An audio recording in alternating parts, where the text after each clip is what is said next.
Guys, AntUSA.com was launched to help retailers manage SKUs and inventory back in 1993 as an agency. He launched the SaaS platform, just call it 2019. Now today doing $200,000 a month in revenue, of which 160,000 of that is true recurring. The other sort of one-time services that turn into recurring over time. He's serving 80 customers to help them manage, again, their inventory. There are thousands of SKUs. There are millions of different combinations to make sure that they can keep making money like he's doing. He's profiting, call it $50,000 per month in revenue, completely bootstrapped with a team of 16. Got a great war chest, 600,000 cash in the bank, and his total expenses every month is just 150,000 bucks, much less than his revenue. This is the kind of founder we love. Hey folks, my guest today is Dmitry Goikman. He is a Queens College MIT course 6, started his company in 1992 for freedom and profit, which we love. He's bootstrapped, never took outside capital, still work for a living, is very hands-on. He's now building AntUSA.com, which is merchandise planning for retail chains. Dmitry, you ready to take us to the top? Sure. All right. Now, how did you get into this space? Were you running a retail chain, like grocery store before? No, I was a geek basically, and software development, electrical engineering seemed like real work. So I kind of slid into consulting for large retailers. I used to work for Digital Equipment, which then was like the size of IBM, and they had a lot of big accounts. And so I started doing that, and then at some point I decided to jump off the career ladder and do my own thing. And basically slid into it sideways. It seemed like an easy way to make some money. So what year did you write the first line of code for Ant? I think I wrote the first prototype in '93, but it was for a custom system for a company called Waccamo Pottery. They sold a lot of Mikasa and Lion King blankets in North Carolina, and sizable then. And then we sort of 5 years later we decided that it was worth doing a product. At the time, there weren't any planning systems on PCs. It was all mainframes. Okay, so you get going in 1993. Now, was it software as a service back then? That would have been very early for SaaS. No. It was all traditional sort of, first custom development, then systems development, client server.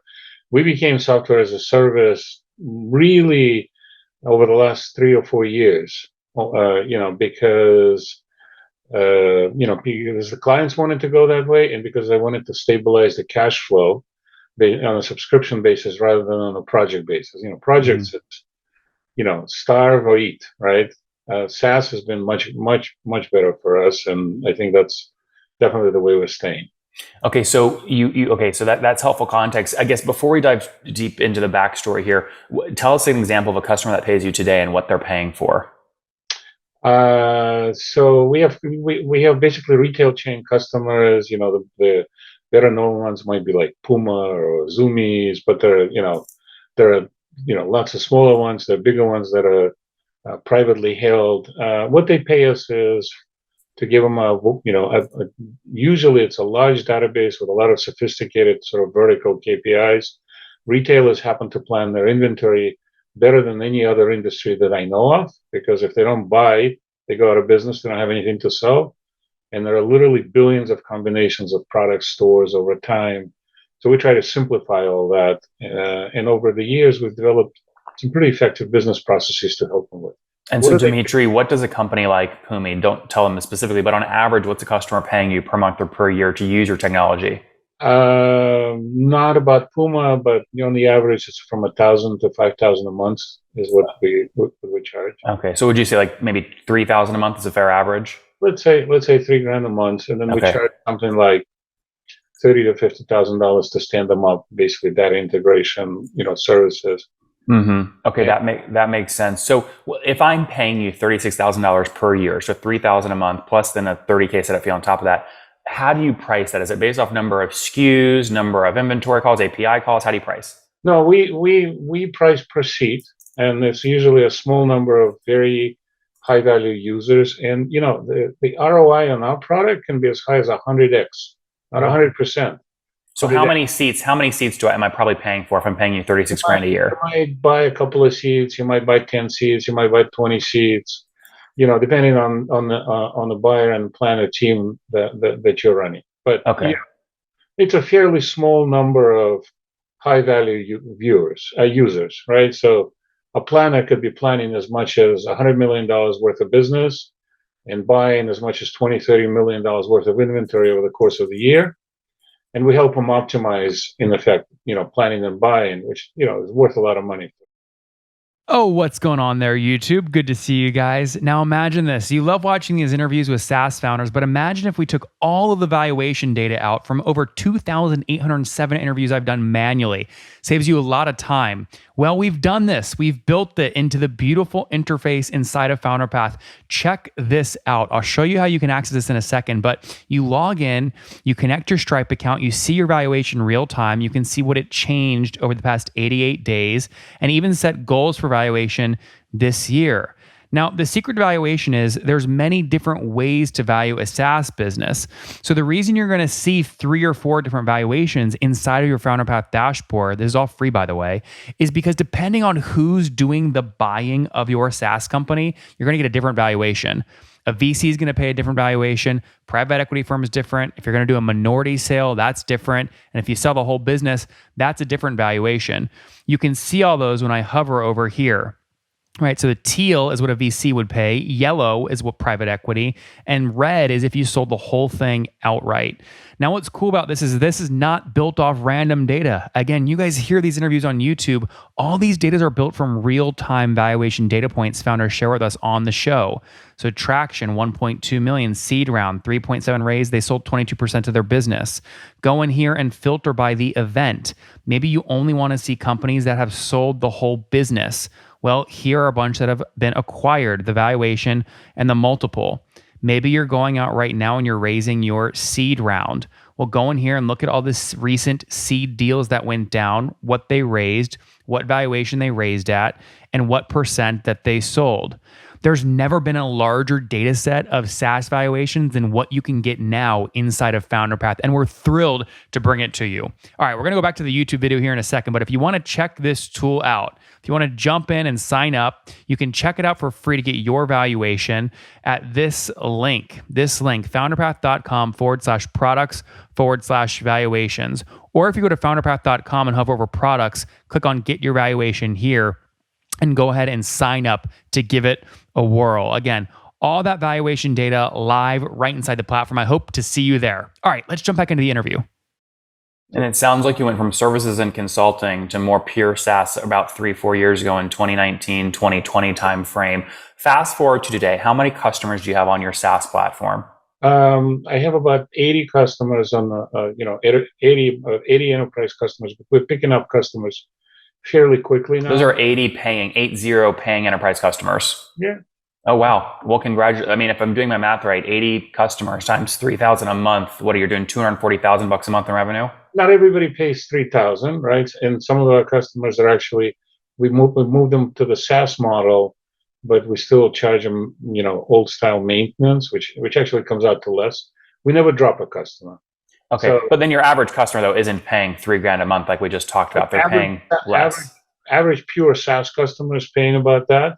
Okay. But the legacy customers are, typically paying less, but they've been with us for many years, so sunk cost is very profitable for us. So okay, right. So yeah, we're upwards of $2 to $3 million now. Somewhere.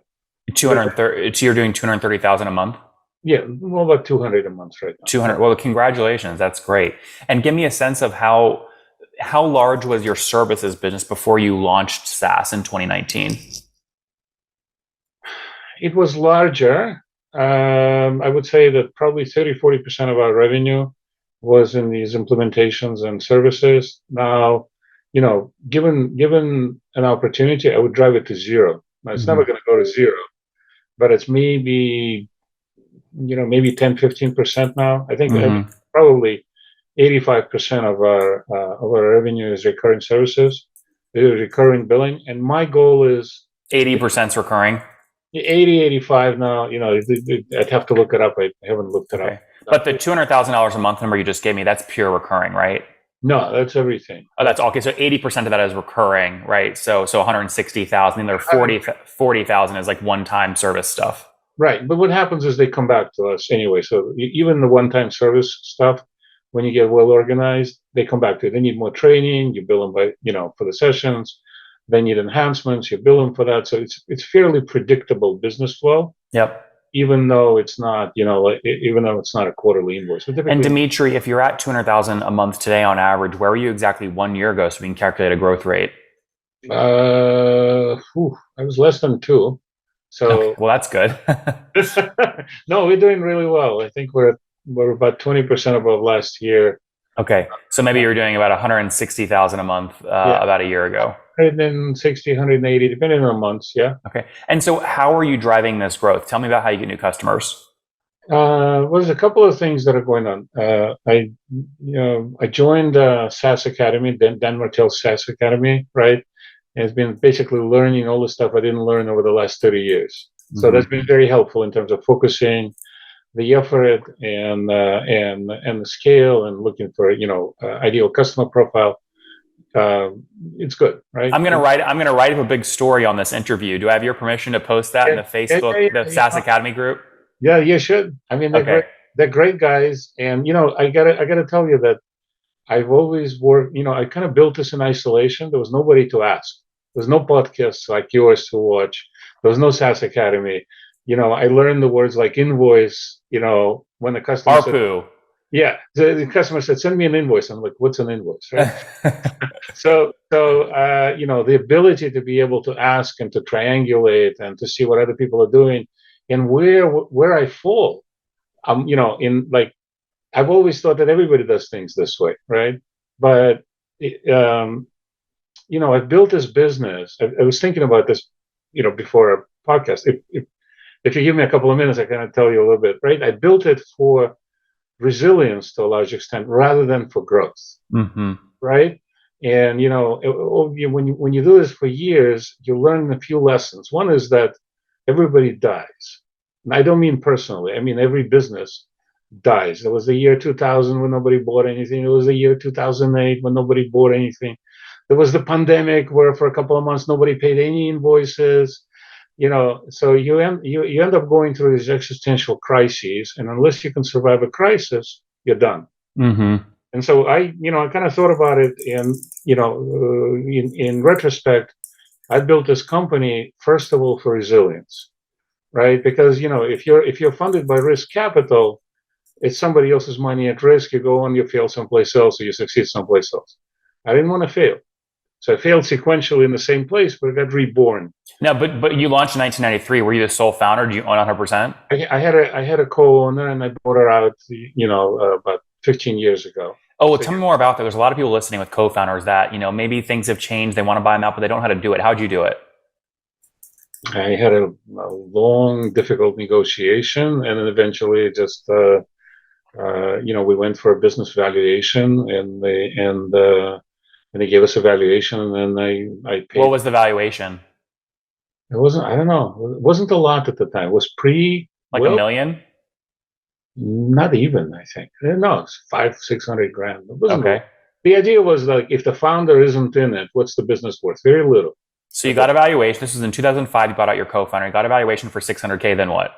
Then I paid her. I don't know. I paid her like 120, 150, or 200,000 in cash. Honestly, I don't remember. And then the rest, over time. Well, how'd you negotiate that? Like why 120, why 150 cash up front?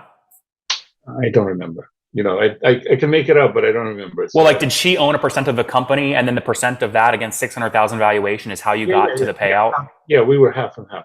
Okay, so she was 50%. Okay, right. But interesting. But it worked out. We're great friends, and there's no like bad blood. I don't think I'm in conflict with anybody. I have been in conflict with anybody. Well, I like that you bet on yourself, right? A 500,000, 600,000 valuation. If you paid 300K to buy out your 50% co-founder 15 years ago, and now you're doing 2.4 million annually, I'd say it's fair to say you're worth more than $600,000 today. So I like that you bet on yourself. I'm probably worth more, but that's not what's driving me, right? What's driving me is the ability. There's an interesting thing. I was thinking about it. There's this kind of a balance that works for me. Might not work for everybody, right? You got to do the work that you respect. So I'm thinking, do I like what I do? I like what I do. I honestly like what I do after all these years, right? and makes me smile most of the time. And I can go back, I can go to sleep, and I can say, I did a good job. That's important to me, right? Then you want to make some money. So what's money? Like, you can't take it with you, but you can fund your bills. You can pay your kids. I have a bunch of kids. They're all great kids. How many kids, Dmitry? I got 4 kids of my own and one through a marriage and a bunch of grandchildren. And you know what? Somebody asked me, one of the questions in Dan Martell's Academy meeting was, what's your ideal exit, right? My ideal exit is to leave as much money as possible to my progeny, to give them an unfair advantage in life, and to teach them what to do with it. Yep. Well, I love that. Talk to me more about how you're doing that, right? So obviously a key thing about growing and scaling this I assume you have not raised outside capital, right? No. So Bootstrapped, which we love, does that mean you're profitable today?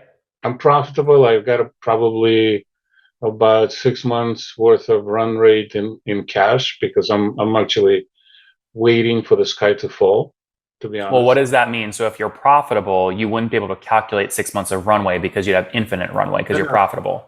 No, I have infinite runway. I meant spend. Your total expenses. If you have no revenue, what are your total expenses per month? Like 50, 60, 100K? No, what is it? 150 right now. Okay. Where do you spend most of that money? Salaries. Engineering?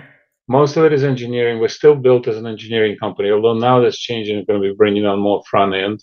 Mm-hmm. We've been, resilience to me is this kind of a combination of product. Like, you got to have a good product, or else what are you selling, right? Just smoke and mirrors. You got to have reputation. We have excellent reputation in our market. Like, I liken it as being the vendor of last resort. You can try Oracle, and when you break your teeth, come to us. We'll solve your problem. You can try somebody else. When you break your teeth, come to us. We actually do solve their problem. I don't have any angry customers. Not a single one of them is angry. No, Dmitry, we love that. So just to be clear, though, so you're spending $150,000 per month in total spend. If you've got 6 months of total spend in your bank, that means you've got about $1 million cash in the bank, which you saved up from profits over time. I don't have no. That's not the way it works. I'm keeping about 600 grand in cash. Yep. And the reason for that is if the sky starts falling, I'll shed some of the expenses. Yep. Right? That's a good way to do it. You didn't answer my question about growth. How do you go from 80 customers to 90 customers? Where are you finding them? So we've been traditionally selling based on reputation, price, and in hard times, people tend to flock to that. Well, try to be specific. I mean, reputation is very generic. When a customer closes and pays you, and you do a good job for them, do you send them a specific email script saying, "Hey, can you recommend one friend if you're happy?" Like, how do you actually drive reputational inbound? Sometimes I just ask them if they can recommend somebody. Sometimes we have enough of them that they bring people to us. I've started doing a couple of things lately that I think are really working well. We're starting to work with some college programs. So we're going to give them the software to teach the discipline using our software. I've started doing analyst briefings, which I didn't do before.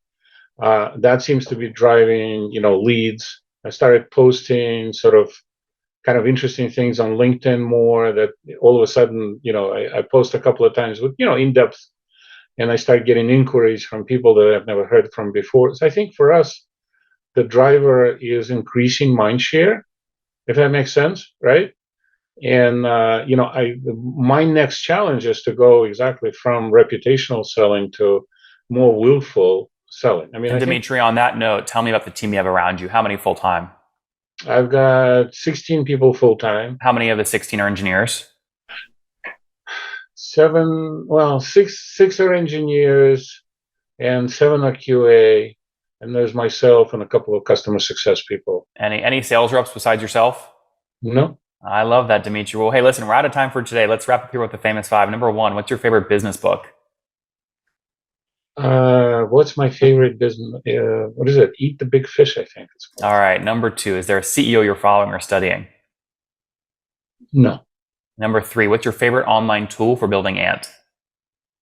What's my favorite online? Excel.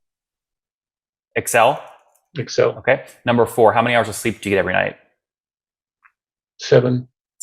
And then situation, married, single. We already know you have 5 kiddos, right? 5 kiddos. Married. I've been really lucky with, That's great. And how old are you, Dmitry? I'm 60.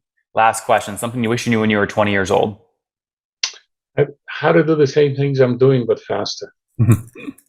Guys, AntUSA.com was launched to help retailers manage SKUs and inventory back in 1993 as an agency. He launched the SaaS platform, just call it 2019. Now today doing $200,000 a month in revenue, of which 160,000 of that is true recurring. The other sort of one-time services that turn into recurring over time. He's serving 80 customers to help them manage, again, their inventory. There are thousands of SKUs. There are millions of different combinations to make sure that they can keep making money like he's doing. He's profiting, call it $50,000 per month in revenue, completely bootstrapped with a team of 16.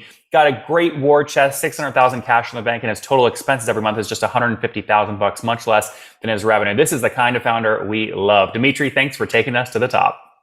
My pleasure. Nice to talk to you.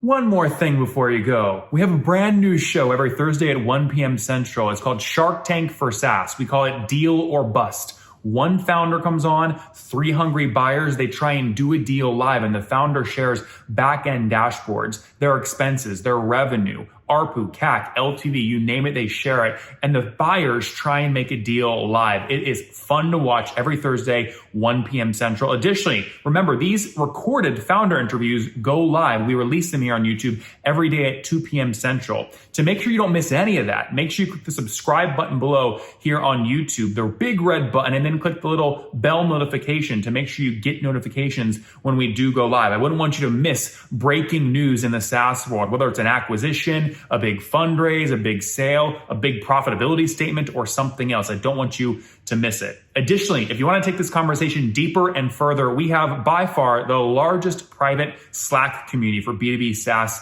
founders. You want to get in there. We've probably talked about your tool if you're running a company or your firm if you're investing. You can go in there and quickly search and see what people are saying.